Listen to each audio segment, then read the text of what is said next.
Hey there, mother or father or uncle, whoever you are looking at this program here, the Parent Training Volume 1. I'm so grateful you decided to invest in yourself and in your child's education and learn what's going on in the schools, some of the solutions, and just have a conversation with myself today. And I have a special guest, Sheena. Sheena is a single mother with a 10-year-old daughter, so we're going to learn a little bit from her, but I just want to kind of set it up because this series, which we're going to go through, is about the history of the American education system. And since John Taylor Gatto is the author and the school teacher of 30 years and winning all these awards, we're going to be leaning on his writing. And since Sheena is in the real world, and also I work with clients, but she's dealing with her 10-year-old daughter and something that's going to be relevant for her. So she'll share some stories today. But the purpose of this series is to help you understand the history of the system, some of the solutions regarding curriculum, mindsets, philosophies, tactics, all the great action steps that you can take as a mother or father or grandparent, whoever you are. But we all can recognize that there is some serious problems in the school system. And the good news is that the answers have been found. And we're so grateful for the leaders who have gone before us, like John Gatto and many other people. So welcome to the program. And also, Sheena, welcome to the program, and we're excited to have a conversation with you today. So we did go through some of the first part of the chapter and the forward and introduction, and this is what we're going to be discussing today, some of the kind of takeaways or interesting points that you read and something that's resonating, and you even have some story to share with us today as well. So if you want to share about what kind of sparked your interest or what might have triggered some fascination or anything that's relevant for you, welcome, and feel free to share. Thank you, David. Thank you very much for having me on the show as well, and for sharing this experience with you, because I don't know if I could do this on my own. So I appreciate the support, and it's quite a unique situation because I am single and I do not parent in the same way that my ex does.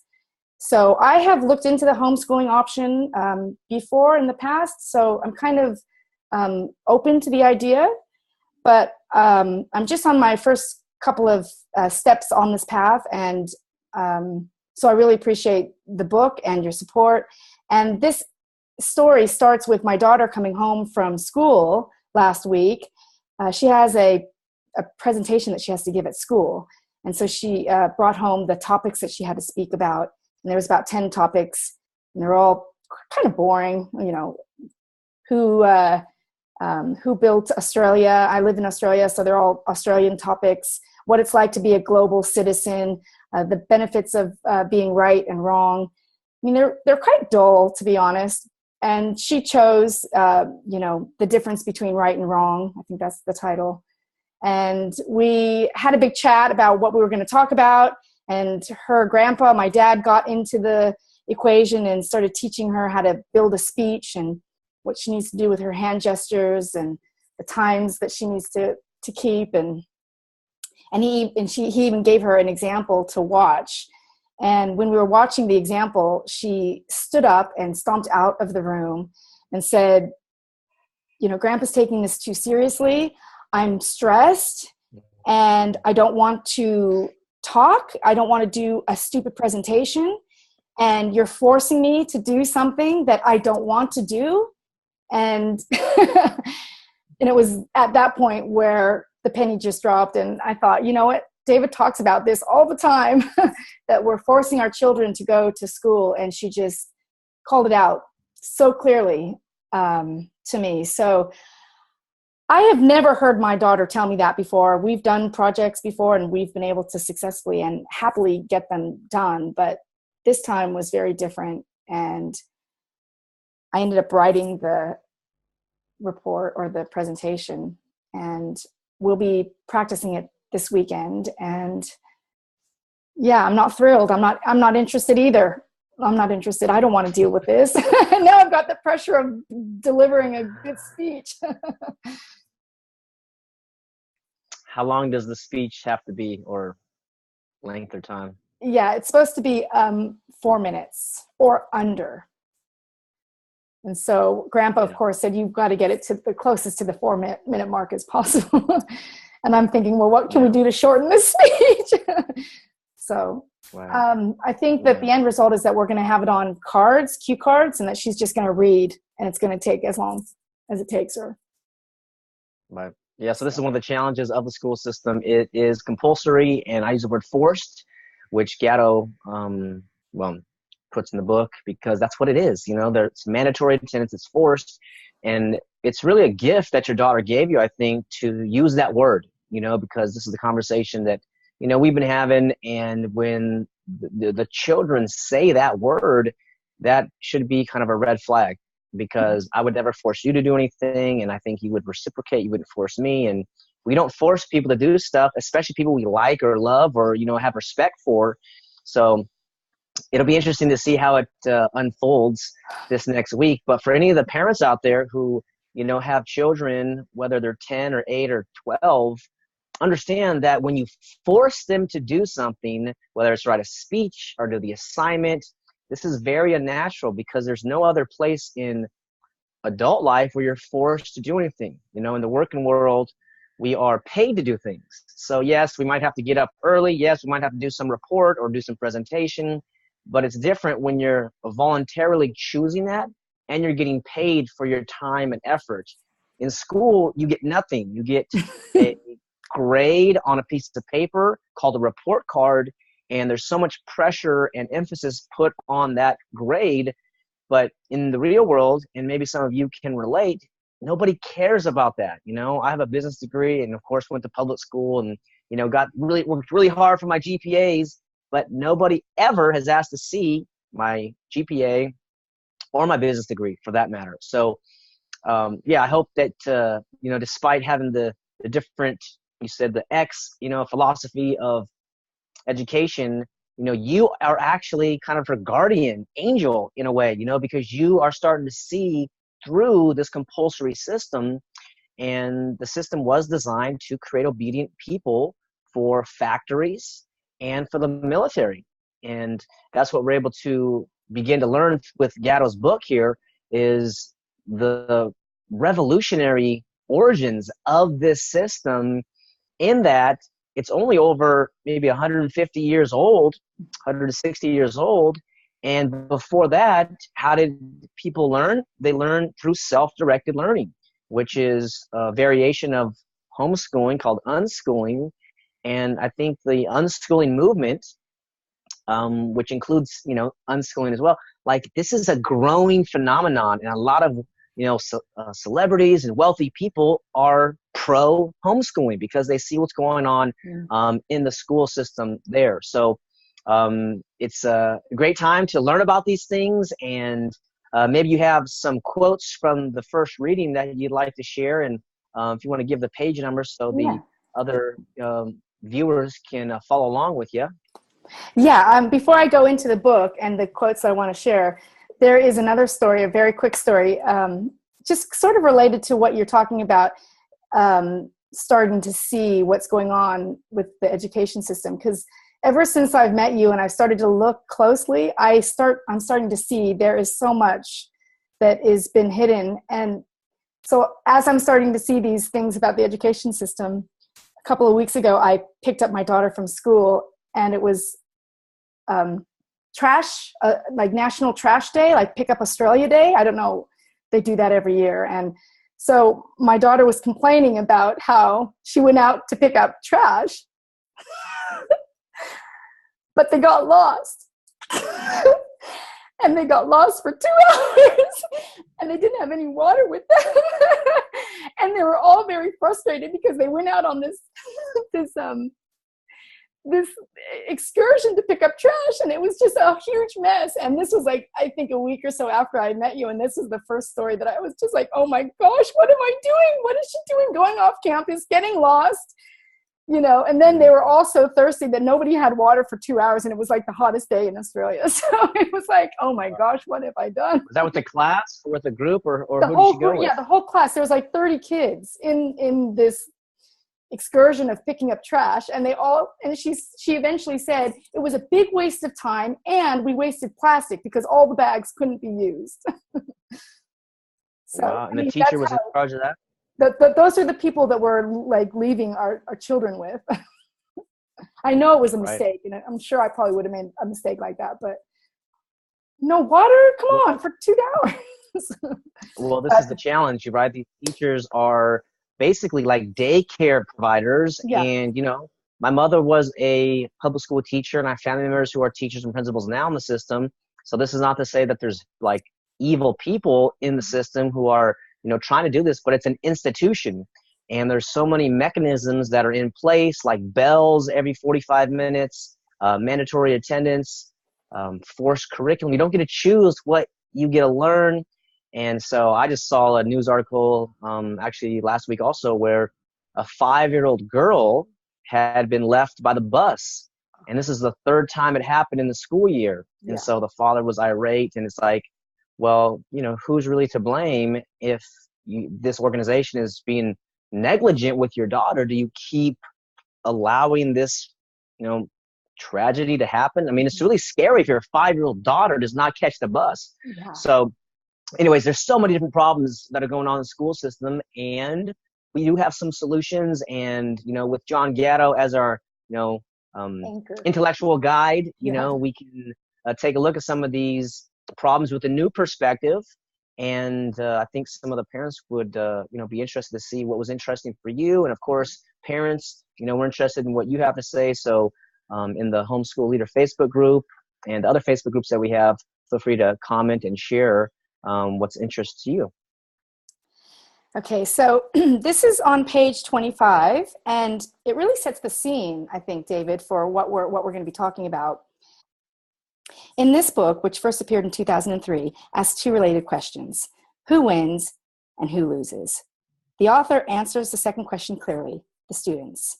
His answer to the first question is what makes this book unique: the business community. This informal alliance between business and public education began early in the 19th century, especially in the Northeast, where the new industrialism was beginning. Business managers wanted a steady supply of reliable, literate, cooperative, and uncomplaining employees. In the early years of the 20th century, the politically dominated form of American business had become big business. There was a new faith in time and motion studies of blue-collar workers. This was called scientific management. Employees were supposed to get their training in the nation's schools with their hourly bills, their lockstep grade level advanced programs, and committee screened textbooks. He tells this story in chapter 9. So yeah, I didn't know where the history came from, and I didn't know that it was based on, the community. But can you dive a little bit more into that and explain the foundation of this? Yeah. So this is the foreword, which you're reading from Dr. Ron Paul, and he was just kind of mentioning how this school system was designed for the benefit of these factories. So the factories are, people that don't have a whole bunch of creative range, which they can use their skills or intellect. So let's say you're twisting knobs or hammering a nail or whatever it is, very basic tasks and activities. So they want you to be obedient. They want you to be there and not to have some kind of creative idea to improve it or to resist or change, because they need you to show up every day.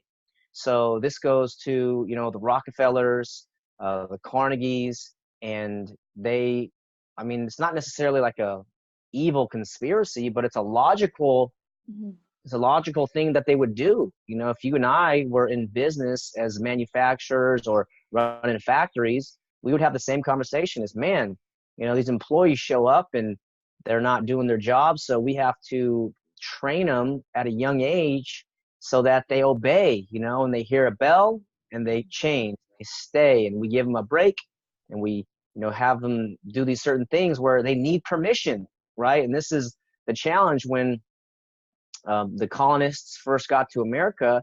They didn't need permission. That was why they left Europe, is to have religious freedom. They wanted to come worship their God as they liked without the king telling them what to do. And so they didn't need permission. They needed initiative. They needed courage. They needed passion for what they were doing. And that's why America, in the beginning became so profitable and became, the new world, the American dream. And this is what we are able to learn, is that the American dream isn't really money. It's independence, it's freedom, it's choice, it's options. And, if you allow young people to grow in this way, then your factory is not going to have employees which can run the machines and do all these menial tasks, which you as the factory owner, you don't want to be there doing the menial tasks. You got to hire these people. So when you have thousands of employees, this becomes a real challenge and a real problem. So of course, the business people are going to be making plans to create the workforce, create the labor force. And a lot of these, families like the Rockefellers, they're generational wealth. And so they were looking to maintain that wealth. Mm-hmm. And, they've done this type of activities as probably anybody would do. If you're trying to maintain your wealth, you're not trying to lose your capital or your money. You're trying to maintain that. And by having employees that do what they're told and don't resist, it makes it a lot easier. Mm-hmm. It's interesting from the obedience perspective. You see this system, with the bells and the brakes, it's the same throughout all of the US. It's the same system, just different teachers, different pupils. And when you look at it at a broad, big scale like that, and then you layer over Common Core, which is the education that is being taught right now, it's almost like they're also monopolizing our minds as well, because that's the only education that we can learn, and that's it. So not only are they making us mechanically the same, they're making us intellectually the same. And it's all from the same family or group of people, or same people pretty much. So right. Yeah. Well, yeah. So the Common Core curriculum is this new fancy curriculum that's, supposed to do these great things. But as you look into it, mom and dad and, guardians out there, it's very confusing, the math and language and these things. And so my conclusion, and we'll go through it in future modules here, is that it's actually meant to confuse the person so that they don't tap into their genius, don't tap into their creativity. And again, to be subordinate, to be like trying to get the approval of the boss. All right. So if you're the boss of a business, you don't want to compete amongst your employees. You want the employees to come to you, and, whether it's like in reality or metaphorically, you want them kind of to bow to you and say, yes, boss, what shall I do? What do you want me to do? Versus, I do what I want, and it's like, well, no, I'm paying you, and there's voluntary contracting here, but the boss is like, I'm the boss. You got to listen to me. So this is the new curriculum, but I don't think it's going to improve anything that's going on. And we'll talk about the leadership curriculum in the next module. But you're right about how the business interests definitely want to have obedient people. Yeah. And, it is the Bill and Melinda Gates Foundation, large funding behind this curriculum. And you will see throughout this program that curriculum, if you want to know the kind of the root word, is path. It's a course. So it's not this thing where you download it and you memorize it and say, now I know this subject. It's a path, just like we're all on a path in life. Life is a journey. This is a truism. This is a maxim that's been passed on throughout life. So everybody's on their own journey. Everyone's on their own path. And then when you're studying a curriculum, it's a learning path. So you can go until you're fulfilled or satisfied with that particular subject or topic, and then you can change. You're not stuck on it. And this is why the future is self-directed learning and allowing, like your daughter, you're in the midst of it right now, but, for her to select not only what speech she wants to do, but if she wants to do a speech or not. Because later on, that is a very valuable skill. But at age 10, is it really necessary to be forced?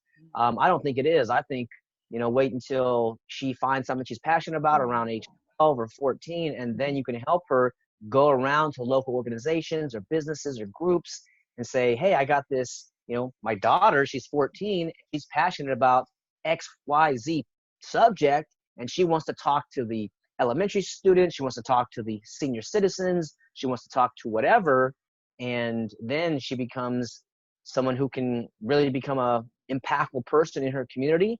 And we'll talk about more of these other things there. But was there any other areas of the book? Yeah, we'll go to the book, but just on the just noting the Common Core and what you were talking about, it leads into the next segment of dumbing down. But I would like to just talk from a geopolitical standpoint, just briefly, that the Common Core has been rolled out by the UN.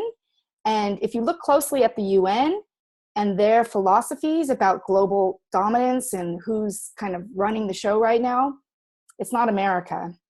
And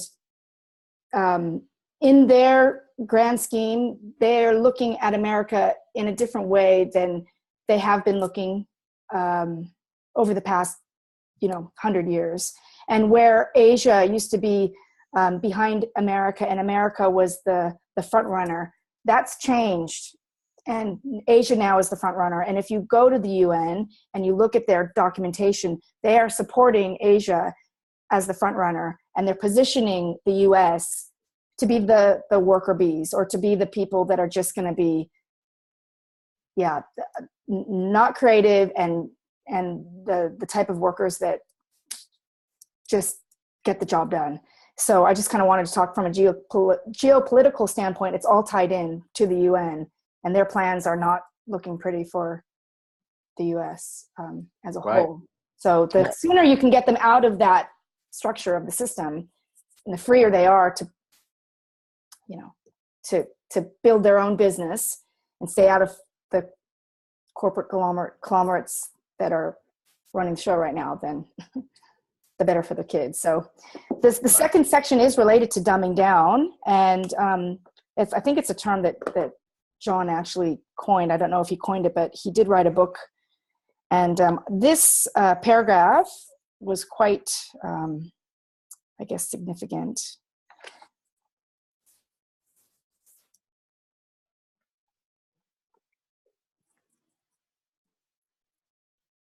Always provocative. Gatto's Did you know?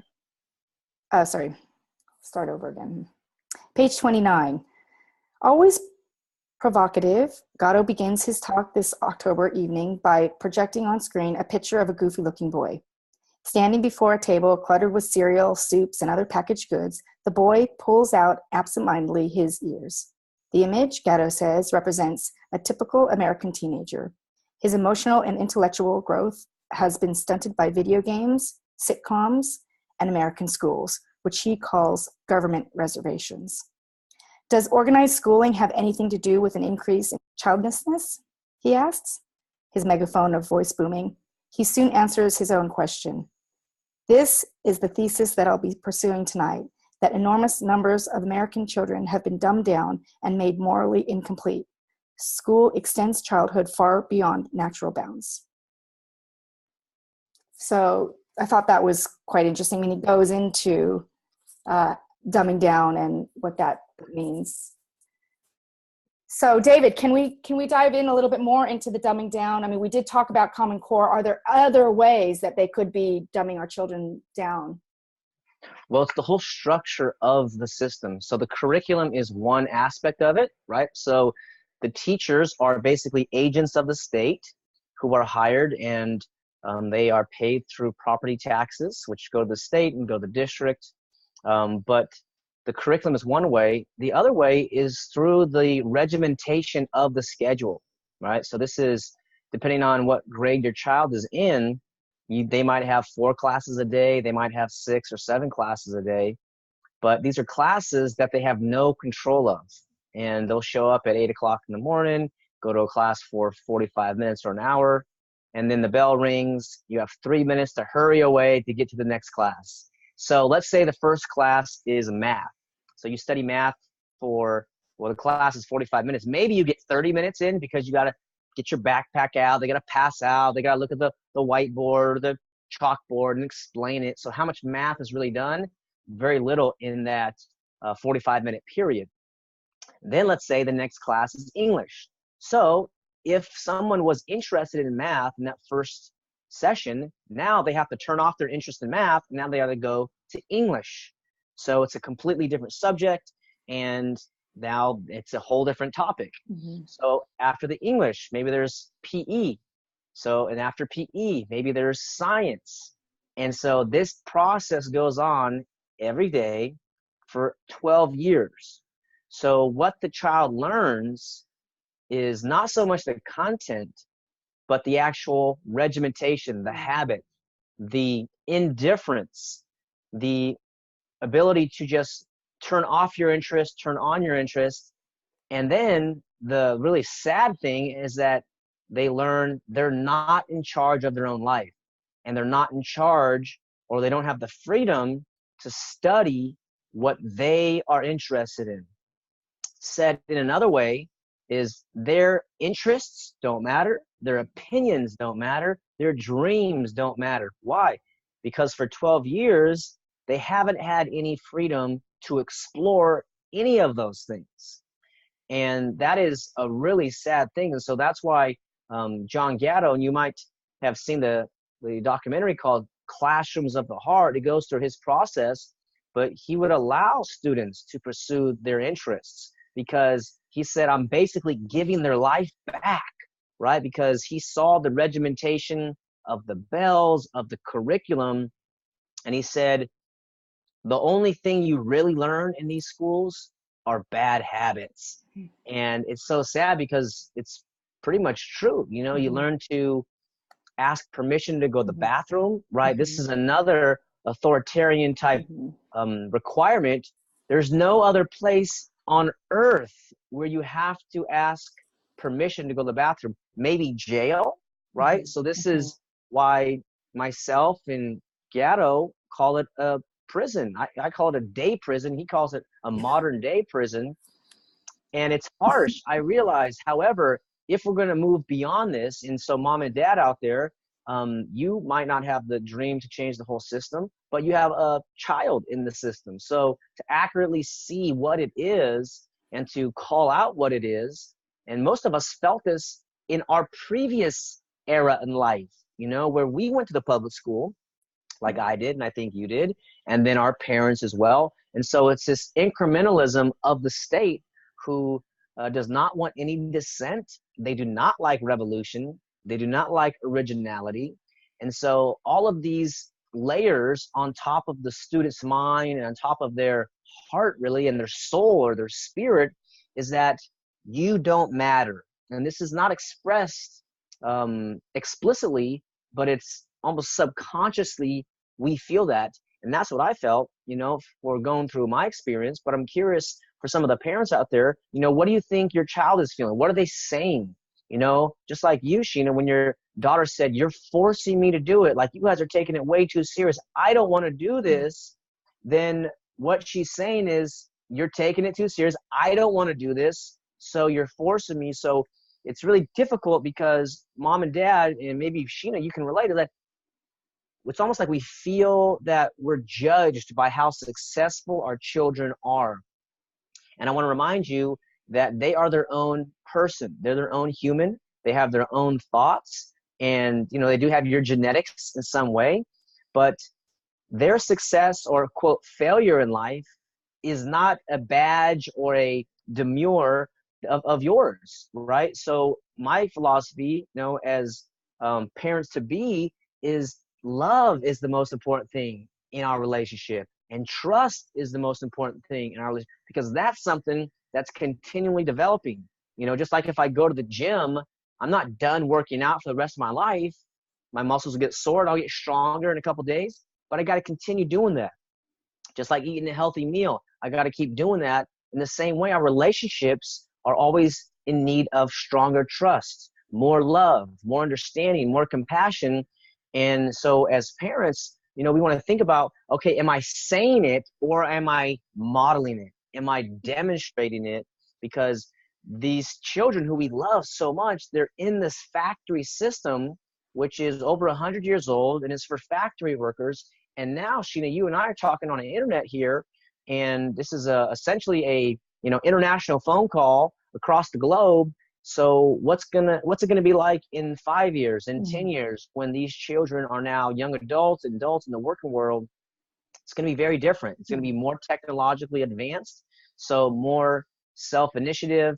And there's that RAND report out there that says, in the future, there's going to be more independent contractors. There's going to be more solopreneurs, on-demand hiring, just like Uber and Lyft. And now there's restaurants that you can do on-demand, food delivery. It's just going to keep going this way. So the fact that children are in this factory school system still is very disempowering, and it's not a future forward thinking type model. It's actually backwards, and it's difficult. Like you said, you're a single mother, and so you got to work out however you can custody stuff or philosophy with your former spouse, and there's so many different things to juggle here. And then the challenge is family members, right? So it's like, let alone the ex-spouse, but how about, grandpas or uncles or other people? You see the challenge there, that force is being used, but they might not have an open mind, or they might have their own experience. And a lot of people, and I would say about 20% of people, actually liked their public school experience. It's about 80% that dislike, and many of them hated the experience. So it's really difficult if you have a family member who enjoyed their public school experience. And for them, you just, again, showing love, showing compassion, but you need that support group. So this is why we have our online support group. There's other homeschool associations, other meetups, and this is the challenge. Becoming a homeschool leader is realizing that it's up to you to make a difference in your child's education. And as they progress, and this is something we'll get into about apprenticeships, we have the solutions. The challenge, it's not as easy as dropping them off at school and picking them up at 3 o'clock and going through that routine. There's more involvement. However, long term, it's going to pay spiritual dividends, emotional dividends, and actually a stronger relationship with your children instead of taking them to the forced compulsory school system. That's beautiful. It kind of goes on to the third point, which it's the psychological element of what school does. Obviously my daughter wasn't happy during this argument that we were having. And as I was reading the book, it just, not only did it remind me of what's going on with my daughter, but it also rang true with what's happening with my father, her grandfather. So I'll read the chapter and then I'll share another story. Page 54. In my first years of teaching, I was told over and over that humiliation was my best friend, more effective than whipping. I witnessed this theory in practice through my time as a teacher. If you were asked me now whether physical or psychological violence does more damage, I would reply that slurs, formal ranking, insult, and interference are far and away more deadly, nor does law protect the tongue lash. So I thought that was interesting, just that the psychological violence that happens inside the classroom. It's also emotional as well, because there's a lot of people involved in this situation with my daughter. It's my daughter and her emotions. It's me and my emotions, because I'm stuck between my daughter and my ex. And then we've got my dad, her grandfather, who actually found his passion of public speaking later in life. And he's a great public speaker, and he loves helping people with their speeches. So we've got grandpa, who's so enthusiastic about helping his granddaughter participating in her life. He lives very far away, so this is his chiming in. And I got an email today about what needs to happen over the weekend, and we need to practice all weekend. And of course, she can do a little bit. He's just totally getting into it, and he doesn't want to interrupt her. So we're going to, talk on Friday. He doesn't know any of this has gone down. And I feel like when I bring this to his attention, he's going to be upset. Not that I have this perspective that I'm starting to become like a voluntarism. I'm starting to bring the no forced schooling to his attention.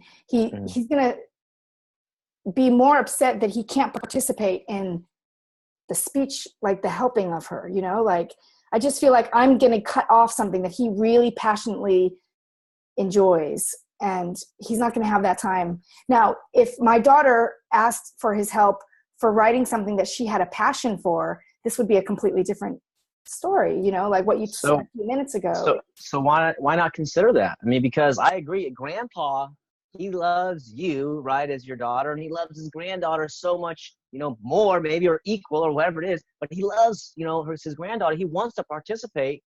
So why couldn't there be a speech that she wanted to do? Is there anything that she was interested in? Or like, we got to think outside the box in terms of, if he really wants to help her, then you can share that she said, hey, you're forcing me to do it, and let him know, hey, this is what she's saying, and she matters, her needs matter.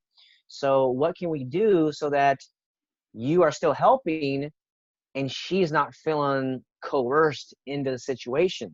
So you can make it a kind of family affair to create some type of solution, because it is a special thing that grandpa is there, and grandpa does want to be involved. You know, he's not a hands off. He wants to be hands on as much as he can.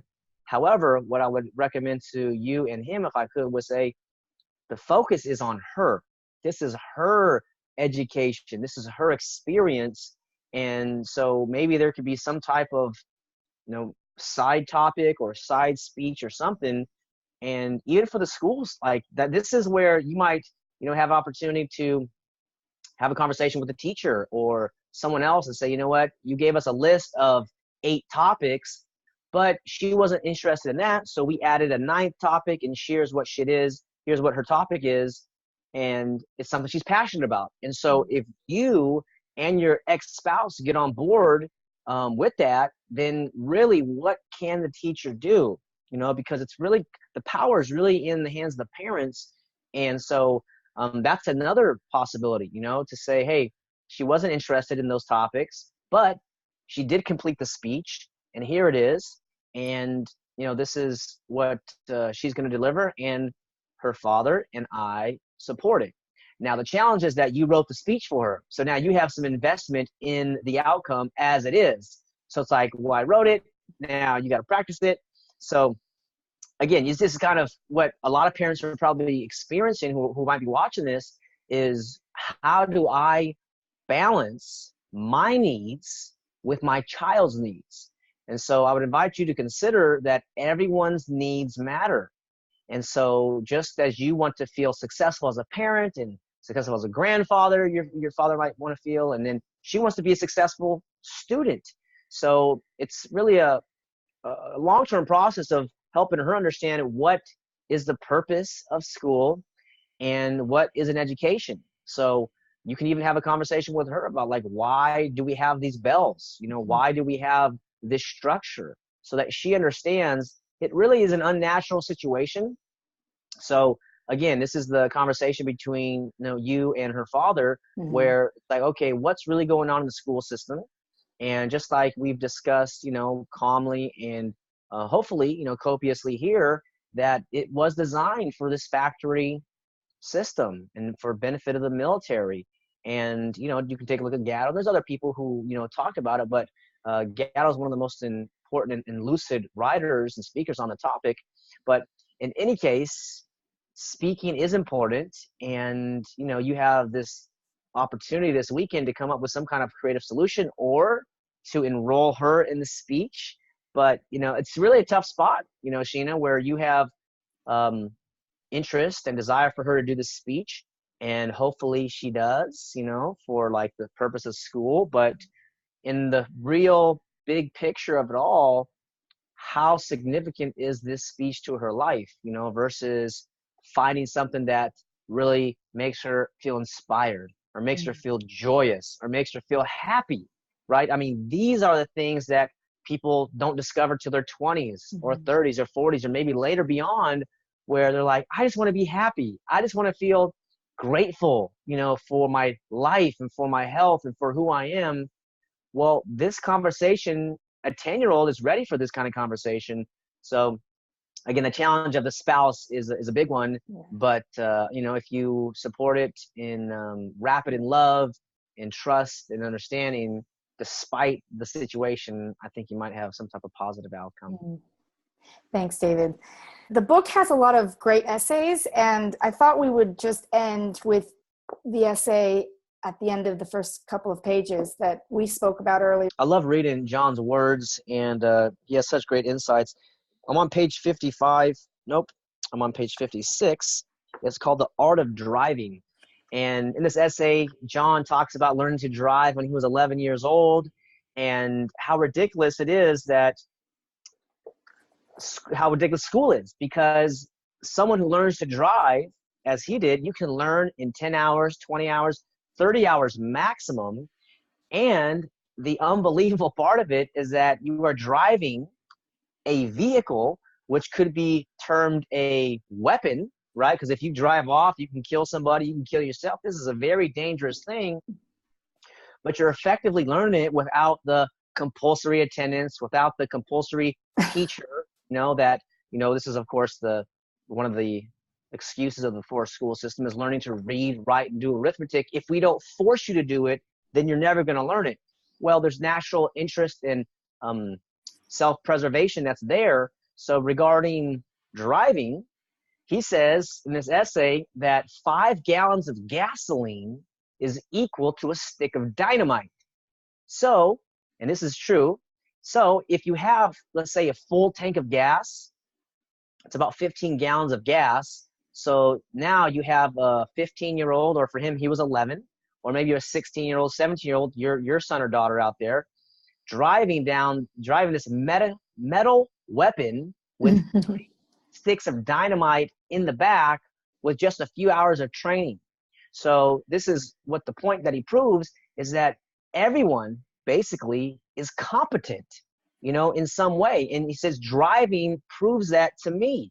So despite all the labels and, gifted or talented or learning disabled or special ed or all these different labels that they try to put on children throughout their educational careers, really everyone is competent, and this is what he'll say later is that everyone is genius, or genius is as common as dirt. And it's probably natural to most of us, is what he'll say. And just as related to the psychological abuse, which you just mentioned, you might know people, or maybe you or your children, who get labels placed on them at a young age. Like somebody in my family in the 3rd grade was labeled as a poor reader. So he took that to the bank, beyond, college and high school, and now in adulthood, he still believes he's a poor reader because some teacher, some authority figure told him that. But the truth is that you are genius. The humans, male, female, young, old, we have a mind, we have a brain, and they say that we might use only 10%, maybe 20% of our brain. So there's all this potential and ability that's just latent, just sitting there waiting for us to use it. So the Art of Driving essay is a really great point, because we all learn how to drive and we can almost die doing that. So despite all that, that's a great example that when you want to learn something, you overcome your fears. You might, scrape it or have a little fender bender, little accident. But ultimately, we all learn to drive, and this is a big business. The car business is a big business. So we don't need compulsory education to learning to drive, although we could kill ourselves or blow ourselves up. And we don't need compulsory or forced education to learn to read and write, do arithmetic. These are all part of the propaganda of the school system. And, with so much money that's in the system, that would make sense. So, so learning to drive is a really interesting metaphor of education. And if you reflect on your own ability, your own skills learning to drive, I'm sure you have a similar story of, I learned to drive in this way, or it was, my uncle or aunt or somebody. And there's a video, and we can link to it, where John speaks about how he learned to drive. It's really interesting. And in this essay, he talks about that. So we're all competent, just a matter of the context and the faith that you have in an individual. Wonderful. Thank you. So in the next module, Sheena and audience members here, we're going to be talking about a leadership curriculum, or multiple leadership curriculums. And you can say curricula, right? There's a plural too, however you want to say it. But we're going to learn about George Washington, Montaigne, Benjamin Franklin, admiral named David Farragut, who learned to command a ship at age 12. Really amazing story. So be sure to click to the next module, either now or later. But Sheena's going to join us on this journey. We're so grateful that you joined us, Sheena, and we'll see you and the viewing audience here on the next module. Thank See you you. soon.